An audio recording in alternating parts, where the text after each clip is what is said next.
What's going on, guys? Welcome back to the channel. Critical Overlord here. We're going to be talking about a few different horror topics in this video here today. We'll be talking about Final Destination. We'll be talking about some unfortunate news about Saw 11. We'll be talking about Scream 7 and Buffy the Vampire Slayer. So starting off here with Final Destination and a little bit about Final Destination 6, I guess. Devin Sawa recently told People in an interview that he'd be down for a return to Final Destination. Despite his character's death, Sawa says he would for sure return to the Final Destination franchise in some capacity if that opportunity ever came up. Now, we know Final Destination Bloodlines is going to be releasing very soon, and we know Alex won't be included in that film based off of everything that we've, well, not everything that we've seen, because they haven't shown us too much, but everything that I've been sharing with you guys and everything that's out there for you guys to look up. Sawa, though, isn't unfamiliar with returning as any of these dead characters he's played before. He just did it in Chucky Season 3. Alex died off screen in Final Destination, sure, but he shouldn't be brought back alive in some grand twist about him having cheated death in this reveal that he faked his death ultimately, and that Claire, when she confirmed it in 2, actually lied to protect him from death. That seems a bit far-fetched. Seems like something death wouldn't fall for. So if they go down that path that, oh, he faked his death, I'd be against it. He's dead. Let's leave him alone. Maybe we get some flashbacks or something, because he was at the end of Final Destination 4, if you want to count that. So sure, we can see Devin Sawa again in the Final Destination franchise. You can see him in a plethora of different ways without disrespecting the fact that you already killed his character. And in respect to Bloodlines, that film has had a death stream going on the Warner Brothers channel, I believe, or some channel related to the franchise. I'll leave a link to it if I can find it. But the countdown, shout out to UK, is supposed to end soon, and many people do think that this is going to conclude with them releasing the full-fledged trailer. We got a clip of the movie yesterday of the two leads and what looks like their mother driving, and they had a truck of logs that drove past them and cut them off. Looks like they're leaving the hospital. Nothing really too exciting going on there. Obviously a callback to the logs from the opening of 2. But this countdown could conclude today with the release of the trailer. So we'll see what comes of that. Now let's talk about Saw 11. Saw 11, unfortunately, not shocking though, is reportedly dead. Bloody Disgusting reported this news finally. One Take News backed it up as well, saying their sources confirmed it to them. But Bloody Disgusting reported the news finally, and we got the obvious mentions in the report about how Costas Mandylor, Shawnee Smith, and Tobin Bell were going to be returning for their roles. Kevin Gruder, we know, was supposed to be returning and everything. He actually was on Reddit saying this last year has been hell or something like that. He did not deserve this. Saw 11 should have been an easy home run for them to get going after the success of Saw X. But a producer feud is what killed this project. Despite folks wanting Lionsgate to step in as well, you have to remember Twisted Pictures is the one who owns the rights, not Lionsgate. Lionsgate can't do anything to force their hand in that regard. It's unfortunate that the producers are feuding and they've had these miscommunications and disagreements, but at least Saw X happened. At least that happened. And it's a much better exit than Saw 3D, I would say. This is ironically making me quite nostalgic too, because if I'm being honest, Tobin Bell's character of John Kramer was the horror icon of my youth, my childhood. Jigsaw dominated the 2000s, the conversations at the lunch table, the conversations with my friends when I was in elementary school, all the way up until it ended with Saw 3D. Those things those memories will always have a special place in my heart. I will always cherish them. But I do trust, and I know, at some point down the road, whether good or bad, Saw is going to be revived again. But let me know, are you guys happy Saw 11 got canceled? Do you really not care because you think the Saw franchise really should have ended a long time ago? Or are you in the same position as me? It's unfortunate, but you already know in your heart they're not going to just leave Saw dead forever. Whatever's going on with that feud, it'll be resolved, and the franchise will return, but definitely you're going to have to figure out how to make it continue without Tobin Bell. Because Tobin Bell is getting up in age, and if he's down to keep doing it, sure, keep bringing him back, I guess. But that's the problem as well. You need to figure out how to move on from John Kramer. And I think you can do that. There's got to be people out there still frustrated in the same way that John Kramer is frustrated, and just respect his philosophy and find a new compelling, well, not necessarily an apprentice, but someone who was inspired by him.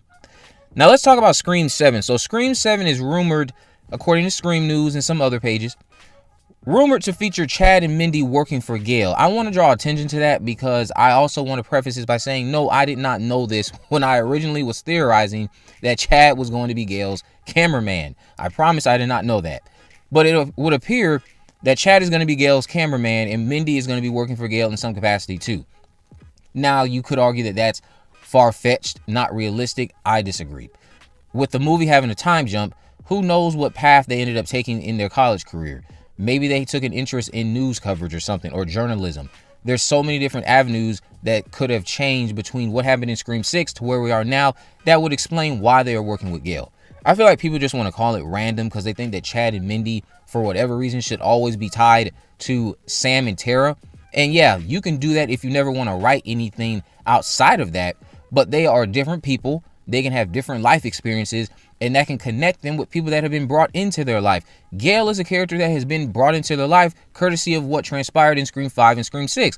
And if they took an interest in journalism due to those experiences with Gale and having conversations with Gale, and just maybe even the conversations they had with Sam, who's clearly gotten a bit closer to Gale, I think, and still theorized has happened between 6 and 7, then maybe she helped them get a career or get down that career path in working with Gale for whatever show Gale was on before it got canceled. Or maybe their work with Gale, because she's supposed to have a canceled morning show, she's just going down her own rogue path similar to Scream 4, and Chad and Mindy are there to help her. Maybe we see something like that, because maybe Chad and Mindy were fired too because they were working with Gale.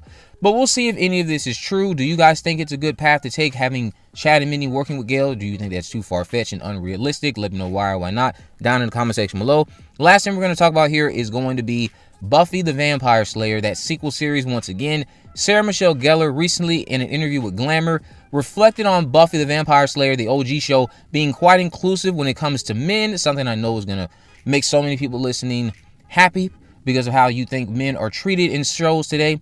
But then she shared a few other things about the progress on the sequel show. Nothing plot related, but still very exciting things to talk about. She said, what I loved about Buffy was she was inclusive. Sometimes I think we go so far and become anti-man, and it's not about that. It's about just finding our inner strength and being accepting of the people around us. That was the ultimate message of who she was. She was different, and she accepted herself, and her friends accepted her, and they made their own family, and that's what life is really about. And so that message, I think, more than ever, is timely. Now with that is very important, but I'm going to double back to that. She also went on to say, I mean, my goal with this show is that it entices both groups, that the heart of the show is there, but then for people that maybe haven't seen the original, that is just as exciting for these new characters for them to meet them as well. So that's the hope. And then she concluded by saying Buffy was such a strong female empowerment character, and all of that was done in such an earnest way. So to be doing it with this incredible team of women, who we have Chloe Zhao, who's really never done television, to have one of only 3 women to ever win the Academy Award as Best Director at the helm, to have the Zuckermans, because I love Poker Face. I thought it was so smartly written and creative and new. So to have their voice, and to have Gale Berman, who has been my original mentor for my entire career, it's just every time I'm in a room with these women, I'm so charged and fired up and ready to go, and it's an experience unlike anything I've ever had. So it's nice to know she's excited for this Buffy sequel series and that things are progressing very fast, as she put it, faster than she thought. And like I told you guys in the past, shooting should be occurring in LA. That's where they likely are going to shoot the pilot, according to a report from the Ankler. But the way she talks about anti-man, the way she used that, I know people out there, you guys are convinced that this show is just going to be like all the other shows that have been coming out recently that you label woke. I will say, I know exactly where you're coming from, but Buffy in and of itself inherently has always been woke. But what you're not wanting to experience is messaging or being slapped across the head with this narrative that all men are bad, all this is bad, XYZ, just constantly pushing down a certain group of people or certain group of men. Whereas with the original show, it was just very plain and obvious who was a bad person, and that bad person got to be a bad person without anyone having a soapbox to just preach negativity about all men, all this, all that are trash. You get that a lot with some movies and some TV shows these days, and consumers are just sick of it. They're looking for an escape they don't want to be preached to, And with her saying that about Buffy, because Buffy was very inclusive with men, and not just men, but everybody on this earth. I feel like it managed to be very inclusive in a natural, organic way. That gives me hope that they're going to do the same thing with the sequel series, or at least try to do that. And they're not going to be overly preachy. They're not going to be slapping you over the head with a message. They're not going to be so obviously trying to pander and seek validation from a certain group of people. They're going to let all of their writing be organic and weave everything together naturally without obviously trying to pander and virtue signal to some group of individuals, which is not what they should do. You should have a competent group of writers, competent everything involved creatively, put together magic and release it to the public to consume as a form of escape back into this Buffyverse that hasn't been touched since 2003. But let me know what you guys think about all this down in the comment section below. If you haven't already, of course, make sure you subscribe, turn on post notifications, and there's a video in the description. I'll have links to all of my social media accounts. I'm on Facebook, Twitter, and Instagram. You can message me there to let me know any movies, news, or reviews you'd like me to cover in the future. And with all that in mind, guys, I will see you in the next video.